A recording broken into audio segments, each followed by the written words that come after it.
Hola a todos. Mi nombre es Dolores, pero casi todos me conocen como la abuelita Lolita. Tengo 71 años y nací aquí mismo, en la Ciudad de México, en 1953. Hoy voy a abrirles el corazón y contarles algo que guardé en silencio durante más de medio siglo. Es una historia que ni siquiera mis propios hijos conocen. Antes de comenzar, les agradecería muchísimo si se suscriben al canal y le dan un me gusta a este vídeo. También me encantaría saber desde qué parte del mundo me están escuchando, y cuántos hijos o nietos tienen. Eso me alegraría muchísimo. Corría el año 1971 cuando todo esto comenzó. Recién había cumplido los 18 y tenía que encontrar trabajo para apoyar en casa. Mi papá había fallecido el año anterior en un accidente en la obra donde trabajaba. Desde entonces, mi mamá quedó sola a cargo de mí y mis 3 hermanitos menores.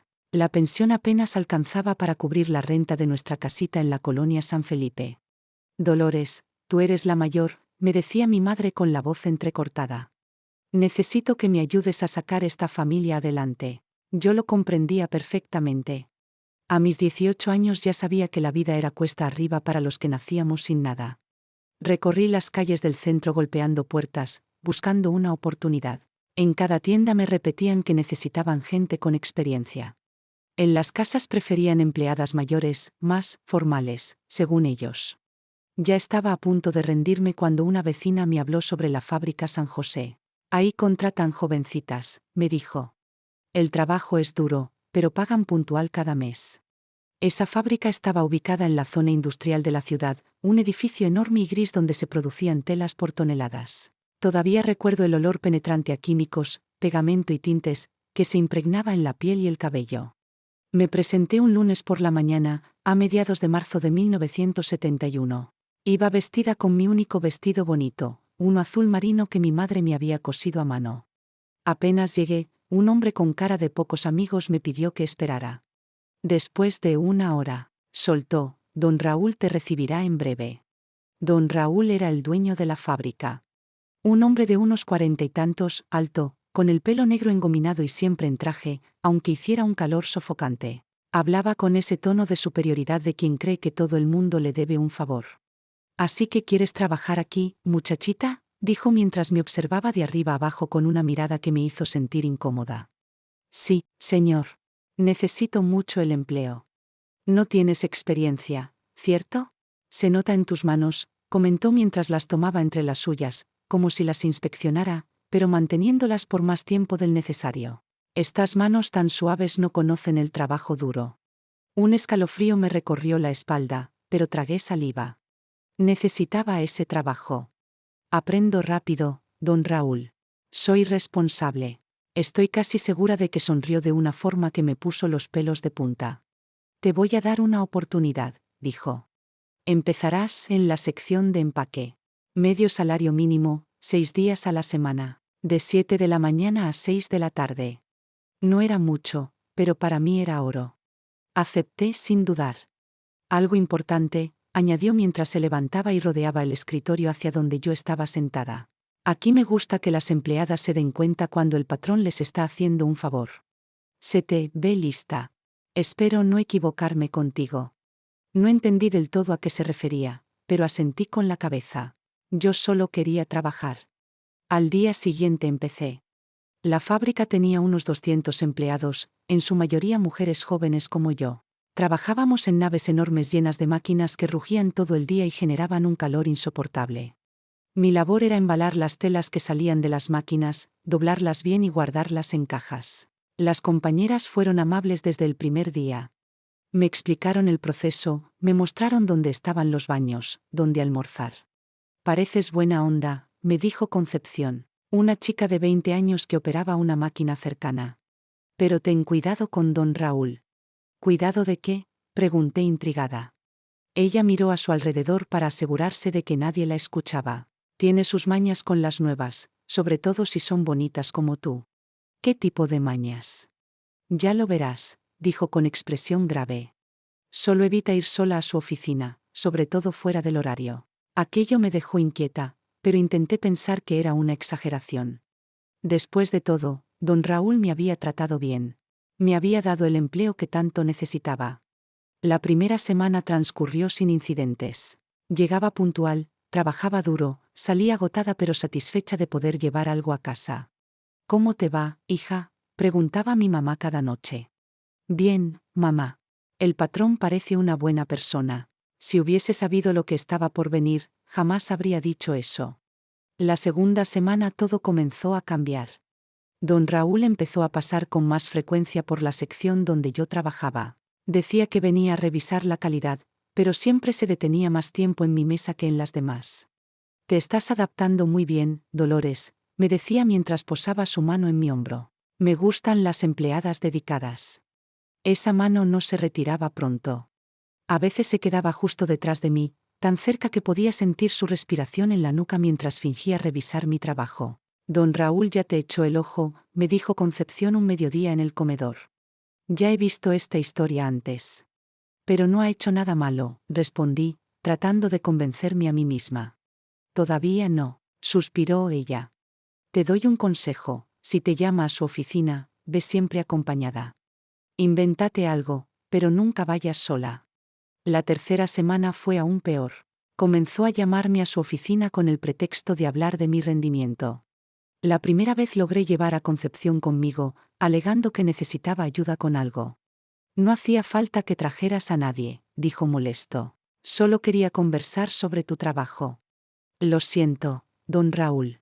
Concepción me estaba enseñando unas cosas.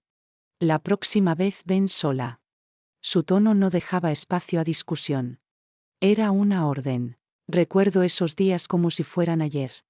Aprovecho para agradecer a quienes están viendo esta historia. Déjenme en los comentarios desde qué parte me acompañan.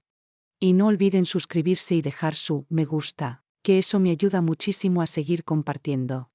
La segunda vez que me llamó fue un viernes por la tarde, justo cuando estaba terminando el último lote del día.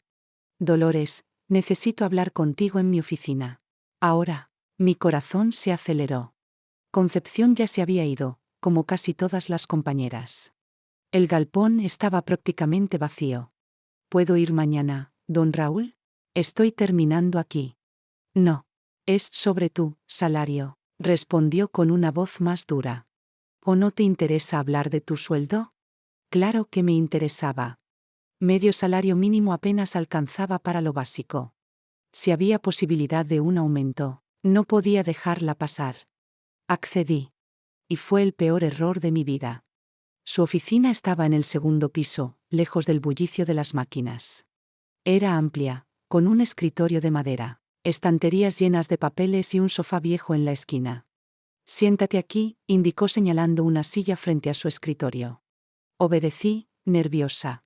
Él permaneció de pie, caminando en círculos, observándome con esa mirada que me incomodaba profundamente. «Eres lista, Dolores. Y muy trabajadora. Me agradas». «Gracias, don Raúl. Estoy considerando darte un aumento, incluso una promoción a supervisora». Mis ojos se iluminaron. Una supervisora ganaba mucho más. Pero entonces añadió: «Esas cosas no vienen gratis». Se colocó detrás de mi silla. «Quiero saber si realmente puedo confiar en ti, si eres leal y agradecida». Sus manos pesadas se posaron en mis hombros, presionando con fuerza. «Sí, señor. Yo soy responsable. No hablo solo del trabajo». Sus manos bajaron lentamente por mis brazos. «Hablo de fidelidad, de compromiso». Fue entonces cuando entendí lo que Concepción trataba de advertirme. Mi corazón latía con violencia, mis palmas sudaban. «Don Raúl, creo que es mejor que me vaya». «No vas a ninguna parte», respondió con un tono amenazante. «¿Tienes idea de cuántas darían lo que fuera por estar en tu lugar?» Yo necesito el trabajo, pero...». «Entonces demuéstralo». «No puedo relatar con detalle lo que sucedió después. No porque lo haya olvidado, sino porque es demasiado doloroso para ponerlo en palabras. Me usó. Me humilló. Me hizo entender que, en ese lugar, yo no era una trabajadora. Era una cosa. Si hablas con alguien», dijo mientras se ajustaba el traje, «te echo de inmediato. Y haré que nadie te contrate jamás en esta ciudad». Salí de esa oficina destrozada. Caminé como en trance hasta la salida. En la calle, vomité varias veces. Al llegar a casa, me encerré en el baño y me bañé hasta que el agua se acabó, pero no lograba sentirme limpia. ¿Estás bien, hija?, preguntó mi madre durante la cena. Solo estoy cansada, mamá. ¿Cómo podía contarle? ¿Cómo decirle que el sueldo que ayudaba en casa tenía ese precio? El sábado no fui a trabajar. Me quedé en la cama fingiendo fiebre, pero el domingo vi a mi madre contando y recontando las monedas para la comida de la semana. Y supe que no tenía opción. El lunes regresé a la fábrica. Don Raúl me saludó con normalidad frente a todos, como si nada hubiese pasado. Pero su mirada había cambiado. Había algo oscuro en sus ojos. Una satisfacción que me revolvía el estómago. Buenos días, Dolores. Espero que hayas descansado el fin de semana. Buenos días, don Raúl. Más tarde quiero hablar contigo sobre lo que conversamos el viernes. Ese asunto, como si fuera un trámite cualquiera. Concepción notó enseguida el cambio en mí. ¿Qué te hizo?, me preguntó con voz baja durante el almuerzo. Nada, mentí. Solo hablamos de trabajo. Dolores. Me tomó la mano. He visto esa mirada antes. Está escrito en tu cara. Y rompí a llorar. Me derrumbé allí mismo, en medio del comedor ruidoso. Me dijo que si hablaba me despedía, que nadie me contrataría jamás. ¿Y tú le crees? No puedo perder este empleo, Concepción. Mi familia lo necesita. Ella suspiró con tristeza. Así es como lo logra. Se aprovecha de mujeres como nosotras, sin opciones. Ya lo hizo con otras. Algunas renunciaron. Otras aguantaron hasta romperse. Esa conversación me abrió los ojos. No era solo yo. Era un patrón repetido. Un sistema. Y yo era una víctima más. A partir de ese momento, comenzó una rutina infernal. Cada 2 o 3 días, don Raúl me llamaba a su oficina justo al final de la jornada. Siempre con el mismo pretexto: revisar mi rendimiento, hablar de mi futuro, discutir detalles que en realidad no tenían nada que ver con el trabajo. Dolores, a las 6:30 necesito que vengas a verme, decía al pasar por mi mesa con aire casual. Tenemos que revisar tu productividad. Productividad. Como si lo que hacía allí tuviera algo que ver con mis resultados laborales. Intentaba inventar excusas. Decía que tenía que salir temprano, que estaba enferma, pero él siempre encontraba la manera de ejercer presión. ¿Quieres seguir trabajando aquí, verdad? Con esa sola frase, me tenía atrapada. Mi vida se convirtió en un infierno silencioso. Durante el día hacía mi mejor esfuerzo por actuar normal. Cumplía mis horarios, hablaba con las compañeras, almorzaba como si nada, pero por dentro sentía que me deshacía poco a poco. En casa, mi madre empezó a notarlo. «Te estás adelgazando, hija», comentó una noche mientras me servía la cena. ¿Y esas ojeras? Es el trabajo, mamá. Es pesado. Pero ganas bien, ¿no? ¿No estás teniendo problemas allá? Si ella supiera. Si tan solo pudiera decirle que cada peso que ponía en la mesa venía cargado de dolor. Que ese dinero era el precio de mi silencio. En la fábrica, Concepción hacía lo que podía por protegerme. A veces fingía urgencias para sacarme de la oficina. Otras se quedaba cerca cuando él merodeaba por mi zona. Necesitas denunciarlo, insistía. No puedes seguir así. ¿Denunciarlo a quién, Concepción? Es el dueño de la fábrica, tiene amigos por todas partes, hasta en la policía. ¿Tú crees que alguien va a creerle a una empleada pobre en vez de a un empresario respetado? Era 1971. Una mujer como yo, sin estudios ni respaldo, no tenía voz. Sabía que si intentaba denunciar, me harían pasar por mentirosa. Dirían que quería aprovecharme, que me lo había buscado. Y los abusos no hacían más que empeorar. Se volvieron más directos, más brutales. Era como si la impunidad le diera alas. En mayo de ese mismo año, instaló una cerradura nueva en su oficina. Para tener más privacidad en nuestras conversaciones, dijo con una sonrisa repugnante. Privacidad. Esa palabra me revolvía el estómago. Empecé a tener pesadillas. Me despertaba sudando, sintiendo su sombra en mi cuarto. Perdí el apetito, el peso, las ganas de vivir. Dolores, no te ves bien, dijo mi mamá una mañana de junio. ¿Estás enferma? Te voy a pedir cita con el médico. Estoy bien, Mamá. No estás bien. Tienes la cara gris. Vamos al doctor. No es necesario. Solo estoy cansada. ¿Cómo explicarle que mi enfermedad no tenía cura en una farmacia? Que el dolor que me consumía por dentro no se veía en radiografías. Busqué acercarme a otras chicas en la fábrica, ver si alguien más pasaba por lo mismo. Y no fue paranoia mía. También eran llamadas a su oficina. También regresaban con los ojos rojos. Marlene, que había entrado 2 meses después que yo, tenía la misma mirada de miedo. Rosita, más joven aún, salía llorando cada vez. Pensé en unirnos. En hablar todas juntas. Pero cuando intentaba tocar el tema, todas negaban. El miedo era más fuerte que cualquier intención de justicia. Todas necesitaban ese sueldo. Todas sabían que don Raúl tenía demasiado poder. Y él lo sabía. Se alimentaba de nuestro terror. Sabía exactamente dónde presionar. ¿Sabes qué pasa con las chicas que hacen escándalo?, me dijo una tarde mientras yo trataba de no llorar. Ningún hombre quiere casarse con una señalada. Ninguna empresa las contrata. Marcadas. Manchadas. Esa era la amenaza más eficaz. No vas a arruinar tu vida por una tontería, ¿verdad?, dijo una vez, como si todo aquello fuera insignificante. En julio de 1971, la situación empeoró aún más. Empezó a llamarme también durante la hora del almuerzo. Necesito que vengas a mi oficina un momento. Es urgente. Eso significaba quedarme sin comer. 40 minutos de tortura en vez de un descanso.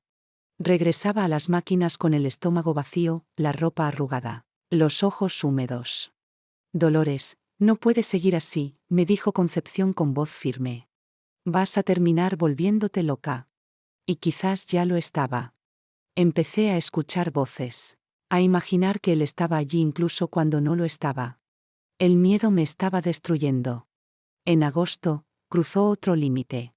Ya no se conformaba con su oficina. Comenzó a inventar entregas urgentes que debía llevarle a su casa. Estos documentos necesitan estar en mi escritorio antes de esta noche, decía. Su residencia estaba en una zona adinerada. Una mansión blanca, con jardín perfecto. La primera vez que fui aún tenía esperanza de que fuera un encargo real. Qué ingenua era. Allí, sin testigos, sin interrupciones, hacía lo que quería. Era peor que en la fábrica. Allí, al menos, había siempre una mínima posibilidad de que alguien entrara. En su casa, no. Allí nadie puede interrumpirnos, decía mientras echaba llave a la puerta. Tendremos más tiempo. Más tiempo significaba más dolor.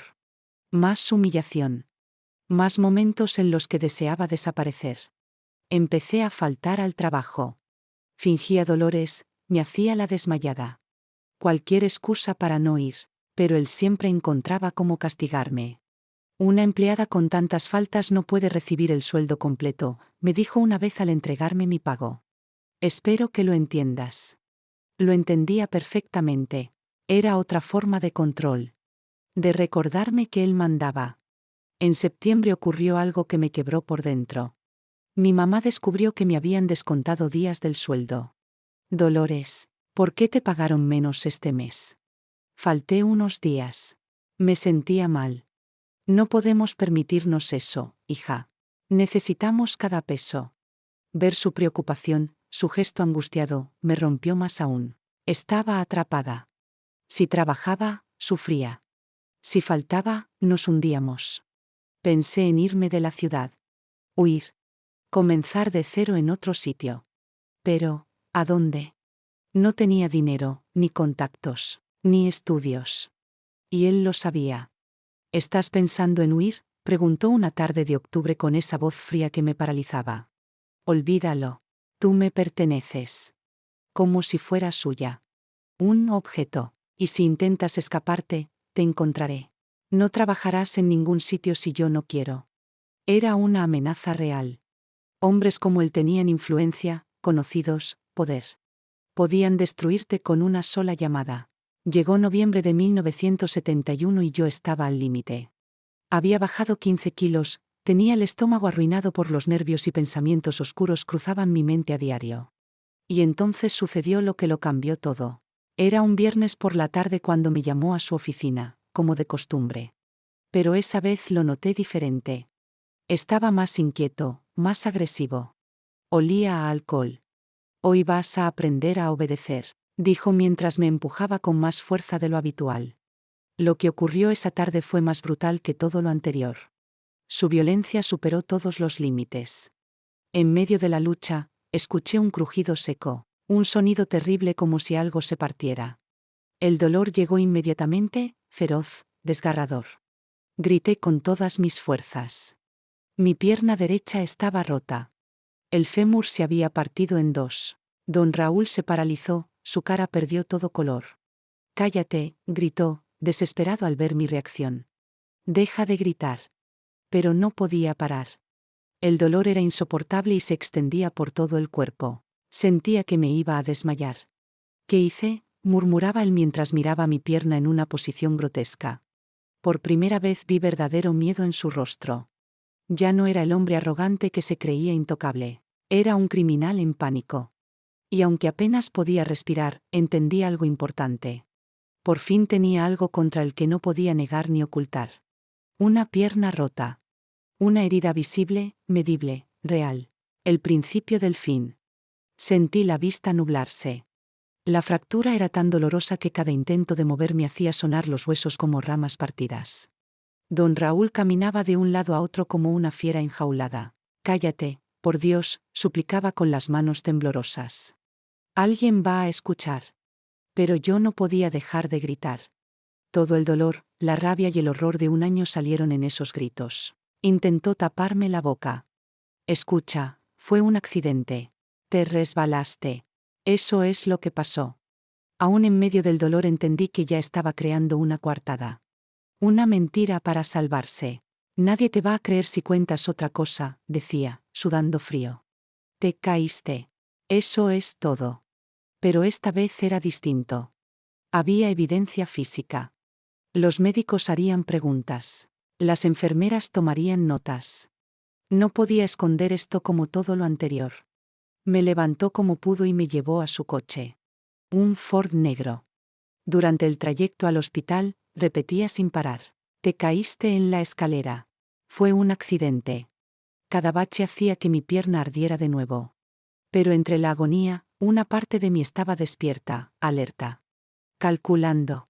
Pensando. Llegamos al Hospital San Vicente a las 7 de la noche. Don Raúl gritó por ayuda mientras me cargaba adentro. Mi empleada se cayó en la fábrica, se rompió la pierna. Me llevaron de urgencia a una sala. El doctor Antonio, un hombre de unos 50 años, comenzó a revisarme. «¿Cómo ocurrió esto?», preguntó mientras tocaba con cuidado la zona afectada. Miré a don Raúl, que estaba parado en la puerta, observándome con esa mirada que decía: «Cuida lo que dices».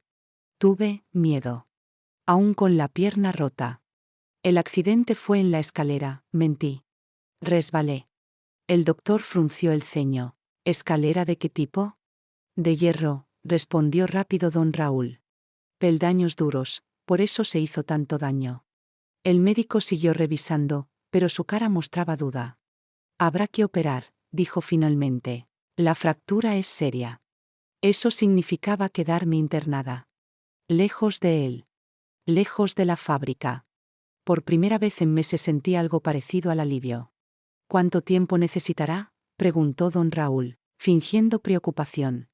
«Al menos 2 semanas de hospital, más varios meses de rehabilitación». Vi cómo su rostro se volvía blanco. Meses fuera de su control. Meses en los que yo hablaría con otros, sin que él pudiera vigilarme. «Voy a informar a tu familia», dijo mientras salía. Cuando se fue, el doctor Antonio se acercó. «Dolores, ¿puedo hacerte una pregunta personal?». Mi corazón latió con fuerza. «Dime». «Esta fractura no cuadra con una simple caída. Parece haber sido causada por un golpe fuerte, directo». Él lo sabía. De algún modo, lo sospechaba. «¿Pasó algo más?», preguntó. Tuve la oportunidad. Tenía frente a mí a alguien que tal vez sí me creería. Pero el miedo me seguía atando. «No, doctor. Fue como dije». Él me miró por unos segundos y luego suspiró. «Está bien. Primero vamos a cuidar tu pierna». La operación fue al día siguiente. Cuando desperté, mi madre estaba junto a la cama, llorando. ¿Qué te pasó, hija? Me caí en la fábrica, mamá. Don Raúl dijo que cubrirá todos los gastos. Qué bueno que tengas un patrón tan generoso. Generoso. Si ella supiera. Pero estar en el hospital, lejos de la fábrica, comenzó a cambiar algo dentro de mí. Las enfermeras me trataban con respeto. Los otros pacientes me hablaban con cariño.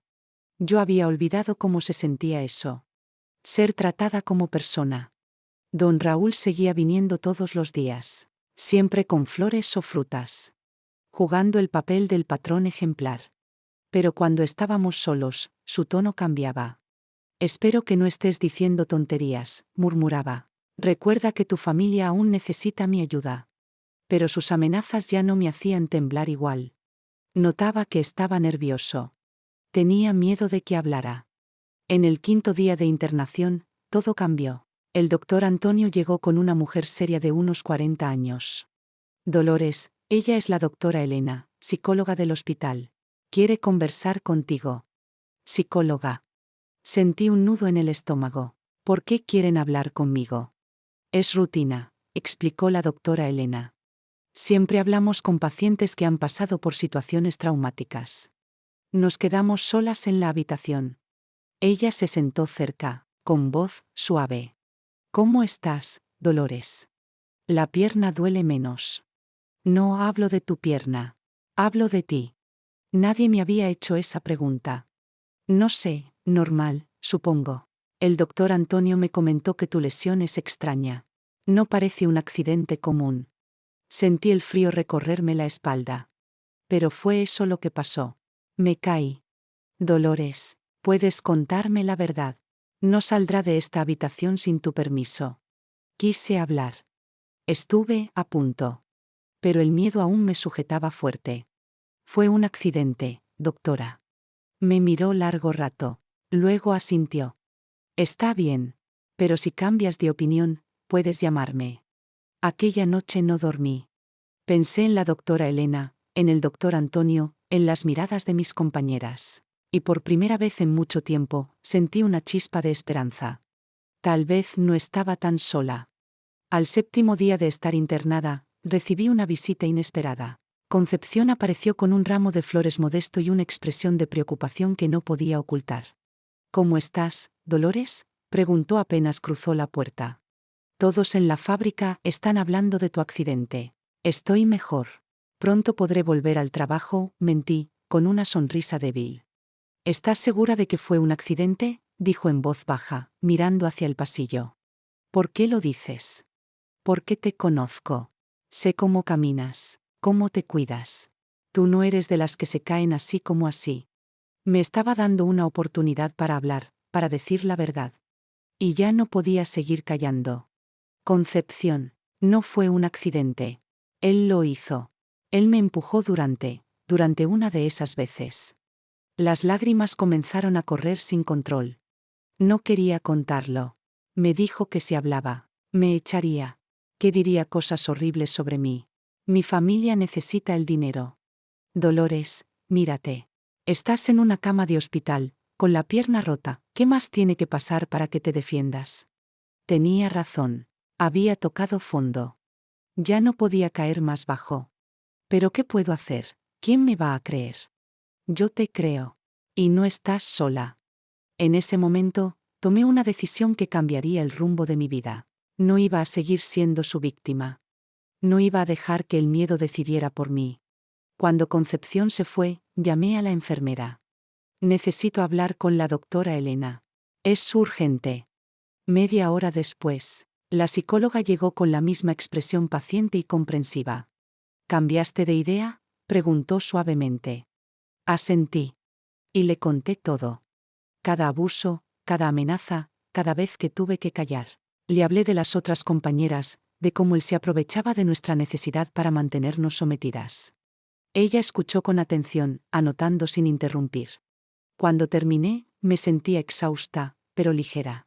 Había hablado. Por fin. Dolores, fuiste muy valiente. Ahora debemos decidir qué hacer. ¿Qué puedo hacer? Podemos denunciarlo. Tenemos tu testimonio, la evidencia médica. Y si logramos contactar a otras víctimas, el caso será sólido. ¿Y si nadie me cree? Algunas personas dudarán, pero otras sí te creerán. Y eso puede evitar que más mujeres pasen por lo mismo. Pensé en Marlene. En Rosita. En todas las que vendrían después. Quiero denunciarlo, dije con firmeza. Quiero que pague por lo que hizo. La doctora sonrió por primera vez. Entonces vamos a empezar. En los días siguientes, mientras aún estaba en recuperación, comenzamos a construir el caso. La doctora Elena me presentó al doctor Mauricio, un abogado joven con experiencia en defender a trabajadores. Tu caso es fuerte, dijo después de escuchar toda la historia. Tenemos evidencias, testigos potenciales y un patrón claro. Podemos denunciarlo por agresión, acoso y más. Pero él tiene dinero, abogados. Y nosotros tenemos la verdad. A veces, eso basta. Don Raúl seguía visitándome en el hospital. Cada vez más nervioso. Sabía que algo había cambiado. Ya no me veía con los mismos ojos. Estás rara, dijo en una visita. Espero que no estés haciendo ninguna tontería. No estoy haciendo ninguna tontería, respondí mirándolo directo. Estoy haciendo justicia. Vi cómo su rostro cambiaba de color. Sabía que lo había traicionado. ¿No sabes con quién te estás metiendo?, murmuró con rabia. Voy a destruirte a ti y a tu familia. Ya intentaste destruirme, pero no pudiste. Fue la primera vez en casi un año que le hablé sin miedo. Y esa sensación me fortaleció. 3 días después me dieron el alta. Salí del hospital con muletas, la pierna aún enyesada, pero libre. Por primera vez en meses, me sentía libre de verdad. Tenía un plan. Tenía aliados. La guerra había comenzado. Y esta vez, no iba a perder. El día que salí del hospital, con las muletas bajo el brazo y el alma llena de determinación, supe que algo en mí había cambiado para siempre. Cuando llegué a casa aquella tarde de diciembre de 1971, mi madre me recibió con los brazos abiertos, una mezcla de alivio y preocupación en su rostro. Gracias a Dios estás de vuelta, hija. Don Raúl vino ayer. Dijo que puedes tomarte todo el tiempo que necesites para recuperarte. Qué hombre tan considerado, ¿no? Considerado. Si ella supiera la verdad. Mamá, necesito hablar contigo de algo muy importante. Nos sentamos en la pequeña cocina de nuestra casita. Ella sirvió café y me miró con esa ternura que siempre me hacía sentir segura. ¿Qué ocurre, hija? Desde que volviste del hospital te noto diferente. Respiré hondo. Había sido difícil contárselo a la doctora Elena, pero decírselo a mi madre era otra cosa. Era como clavarle un puñal a la mujer que más me había amado. Mamá, lo que me pasó en la fábrica no fue un accidente. Frunció el ceño. ¿Cómo que no? Don Raúl me hizo daño. Me empujó durante uno de esos momentos. Vi cómo la confusión en su mirada se transformaba en horror, lentamente, con cada palabra que pronunciaba. Me dolía más por ella que por mí. Hijita, por Dios, susurró, rompiendo en llanto. ¿Por qué no me lo contaste antes? Porque tenía miedo, mamá. Miedo de perder el trabajo. Miedo de que nadie me creyera. Miedo de que cumpliera sus amenazas. Me abrazó con una fuerza desgarradora, como si quisiera protegerme del pasado con sus brazos. Sus lágrimas mojaron mi cabello. Perdóname, hija. Perdóname por no haberme dado cuenta. Por haberte dejado cargar con todo esto sola. No fue tu culpa, mamá. Sí lo fue. Una madre debe proteger. Y yo no lo hice. En ese abrazo, supe que tenía una aliada más. Mi madre, siempre fuerte, ahora lucharía conmigo. En los días siguientes, comencé a hacer lo que el doctor Mauricio me había sugerido, una investigación silenciosa. Lo primero fue hablar con Concepción. Ella vino a casa un sábado por la tarde. Estaba nerviosa, pero decidida. Dolores, quiero ayudarte. Ya me cansé de callar y ver cómo ese hombre destroza vidas. ¿Estás segura? Puede ser peligroso. Lo estoy. Y no soy la única. Mi corazón dio un vuelco. Marlene y Rosita también quieren hablar. Y hay más. Más, Juanita. La que trabajaba con nosotras y renunció de repente. También quiere declarar. Y su historia te va a helar la sangre. Recordaba bien a Juanita. Nadie había entendido por qué se fue tan de repente, si necesitaba tanto ese trabajo. Acordamos reunirnos el domingo siguiente en casa de Concepción. Cuando llegué, aún cojeando, encontré a 4 mujeres sentadas en la cocina. Todas con los rostros tensos, las manos frías, pero con algo en común: decisión. Gracias por estar aquí, dije mientras me acomodaba. Sé que no es fácil. Marlene fue la primera en hablar. Confirmó todo. Las insinuaciones, los tocamientos, la manipulación. Empezó a los 2 meses de entrar, dijo con voz entrecortada. Primero eran miradas, luego palabras, después, ya sabes. Rosita apenas podía hablar de tanto llorar. Pero asentía, confirmando cada palabra. Entonces habló Juanita. ¿De verdad creen que somos las únicas? Nos miramos en silencio. Ese hombre lleva haciendo esto desde que abrió la fábrica, en el 65. ¿Cómo lo sabes? Porque hablé con otras mujeres que estuvieron antes. Sonia, Regina, todas pasaron por lo mismo. Y entonces lo comprendimos. No éramos casos aislados. Era un patrón que venía repitiéndose por años. ¿Por qué no denunciaste antes?, le pregunté. Por lo mismo que todas. Miedo. Vergüenza. Necesidad. Pero cuando supe lo que te pasó, decidí que ya era suficiente. Salimos de esa reunión con un plan claro. Íbamos a unir nuestras voces. A derribar a ese monstruo. El doctor Mauricio se emocionó al saber que teníamos 5 testigos dispuestas a declarar. Con esto, tenemos un caso sólido. Ya no es una contra él. Es un patrón de conducta. Pero don Raúl no se quedó quieto. Al enterarse de que no regresé al trabajo después de la incapacidad, comenzó a moverse. Primero lo intentó con intimidación directa. Una noche de enero de 1972, se presentó en la puerta de mi casa, golpeando fuerte. Dolores, necesito hablar contigo. Mi madre salió. Ella no quiere hablar con usted. Es sobre su empleo. Sobre el futuro de ustedes. Salí desde la cocina, apoyándome en las muletas. Era la primera vez que lo enfrentaba fuera de su territorio. ¿Qué quiere? Quiero hacerte una propuesta. Vuelve al trabajo. Olvídate de estas ideas que te están metiendo, y te duplico el salario. Esa suma era tentadora. Podía cambiar nuestra vida. Pero no dudé. ¿Y si no acepto? Entonces se pondrá feo para ti y para tu familia. Su amenaza era clara. Pero yo ya no era la misma. No acepto, respondí firme. Y si vuelve a acercarse a mi familia, llamaré a la policía. Se puso rojo del coraje, pero no podía hacer nada frente a mi madre, en plena calle. Te vas a arrepentir, murmuró antes de marcharse. Después de aquella noche, comenzaron las represalias. Primero llegaron los rumores. En la colonia, gente que me había visto crecer empezó a susurrar cosas a mis espaldas.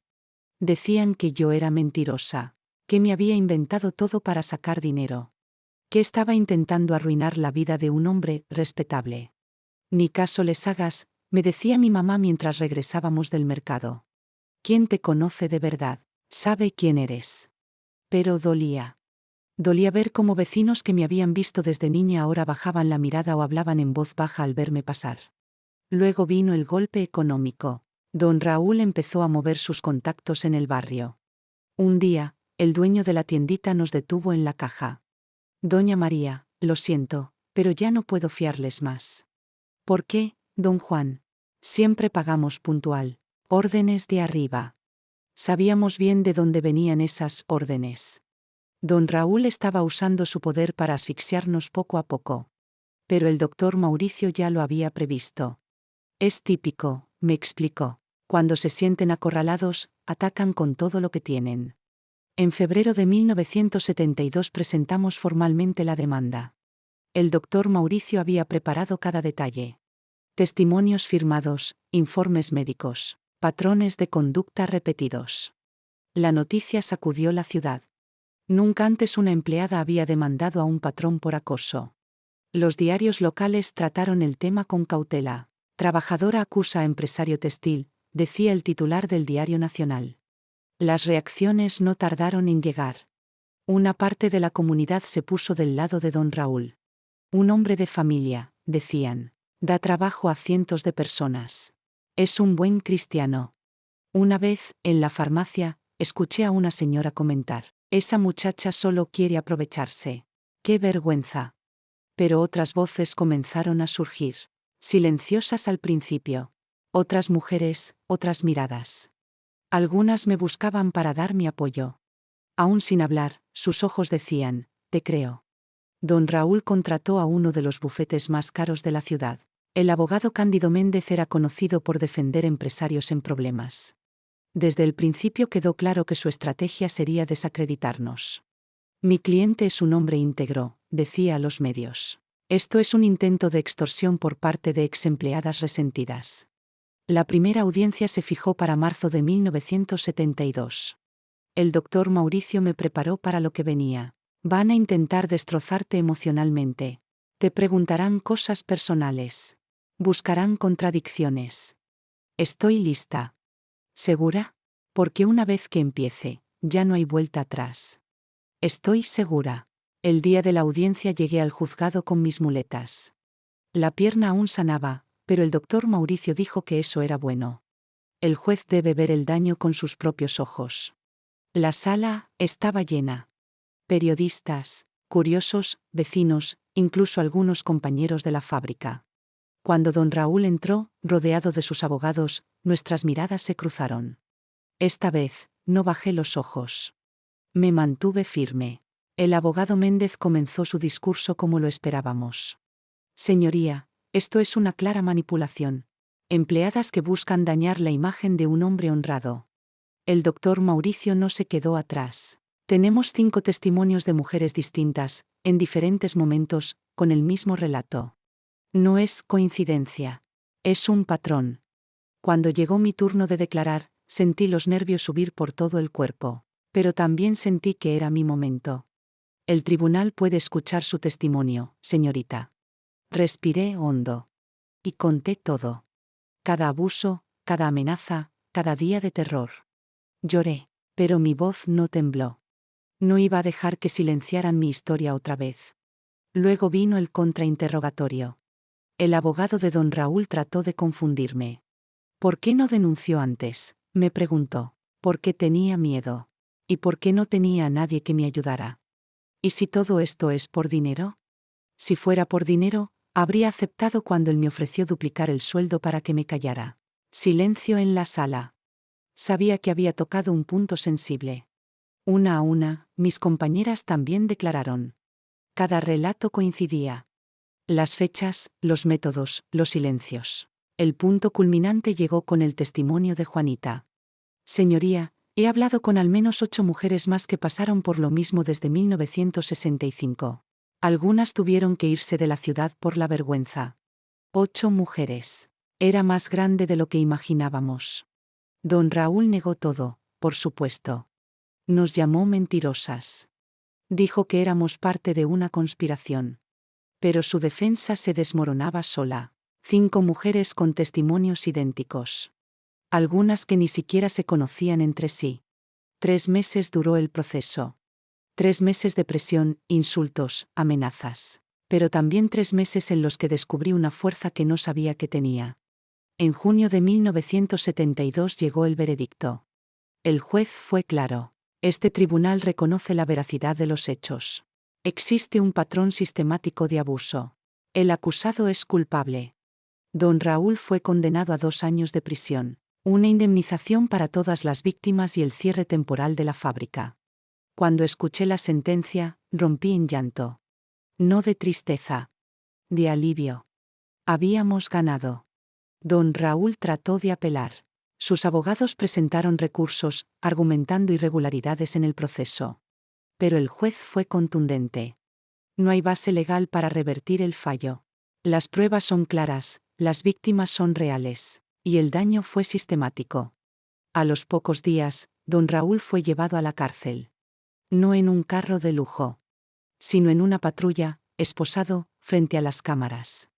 La imagen apareció en todos los periódicos. El rey del textil, acusado y encarcelado. La fábrica cerró por meses.